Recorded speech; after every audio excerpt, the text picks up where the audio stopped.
happening. You know, we don't matter.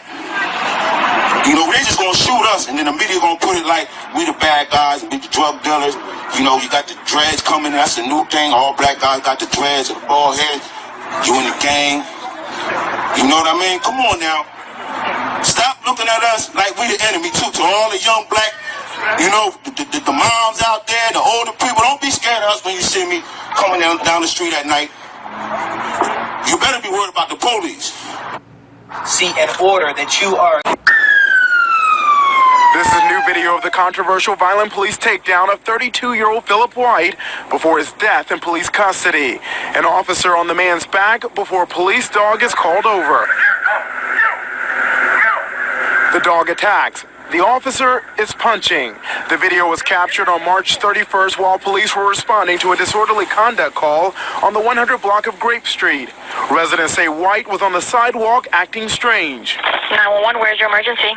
Yeah, there's some guy freaking out on Grape Street here, on 118 West Grape Street. Investigators say when officers now identified as Louis Platania and Richard Janizak responded, White resisted and even tried to grab the K-9 officer's gun. Yo, get that telephone! Neighbors begged White, who had his hands up, to comply as the dog held on to his arm. A witness says police had Phillip White handcuffed on the ground in the middle of a Vineland street just before he ended up dying in custody this morning. They punched him, stomped him, kicked him, and then they let the dog out of the car and the dog bit him. And here, come! Get him! Get him! Get him! Yo, get that dog off of him!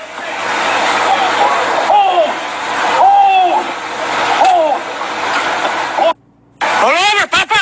Just roll over. Let him handcuff you. Yeah, that's what I'm saying. Get that dog off of there. Get that dog off of him.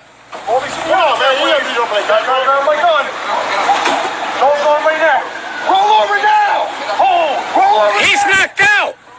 I got all of this. Yo, he's knocked out. It's on camera. He's knocked out. He's not even moving. He's not. Get that dog off of him. Back up a little. Roll over, put your advice out now. Do it now.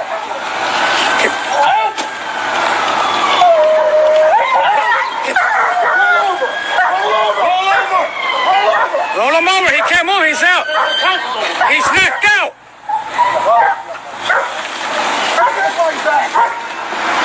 That's what I'm supposed to roll it. That's what I'm supposed to roll it.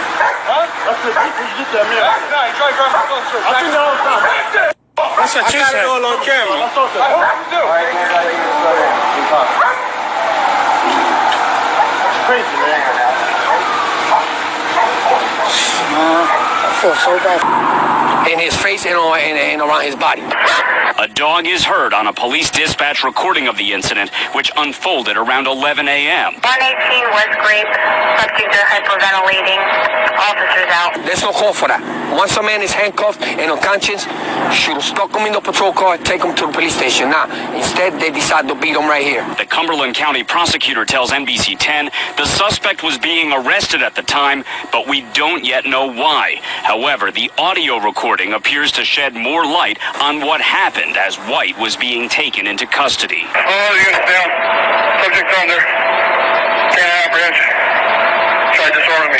How can a person that's on handcuffs take a gun from a police officer? So, the Policemen's Benevolent Association has an attorney, and after this happened with Phillip White, of course they came out and apologized profusely.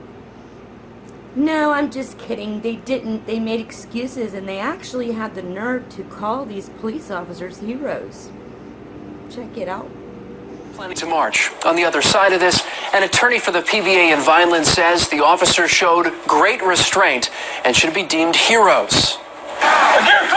Punching him. What they're doing is they're trying to restrain him and having him comply with being handcuffed. Attorney for the Vineland Police Benevolent Association, Stuart Alterman, calls officers involved heroes. He says this video only shows seconds of an event that lasted 3 minutes.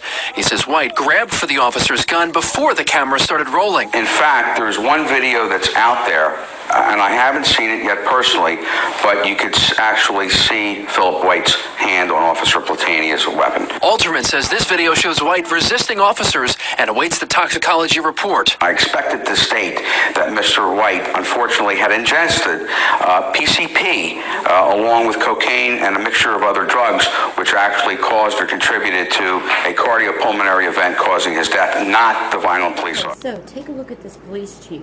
This department just can't stop saying crazy shit. It's amazing what he has to say.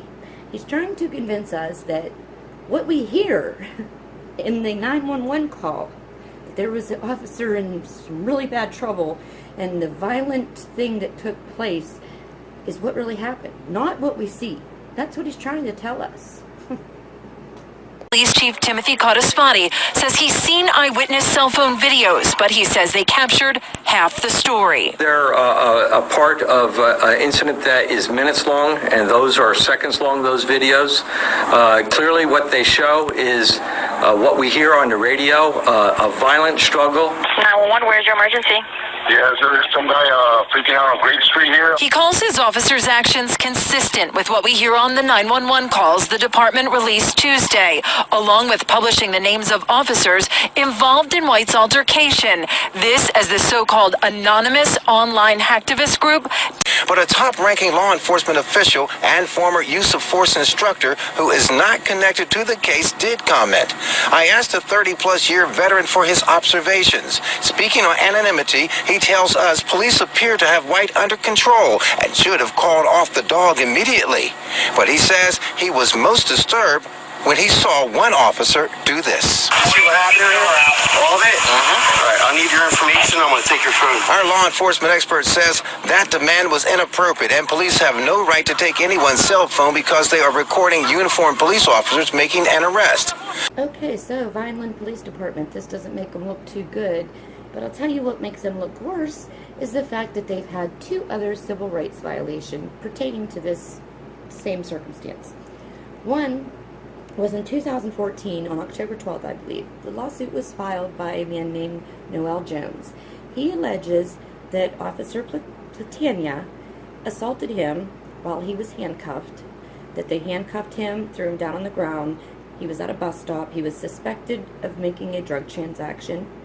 So they handcuffed him, threw him to the ground, and allegedly assaulted him while he was handcuffed, which is a very crappy thing to do if you're a cop. It's very cowardly. But even more cowardly was what this police department did with their canine unit in 2009.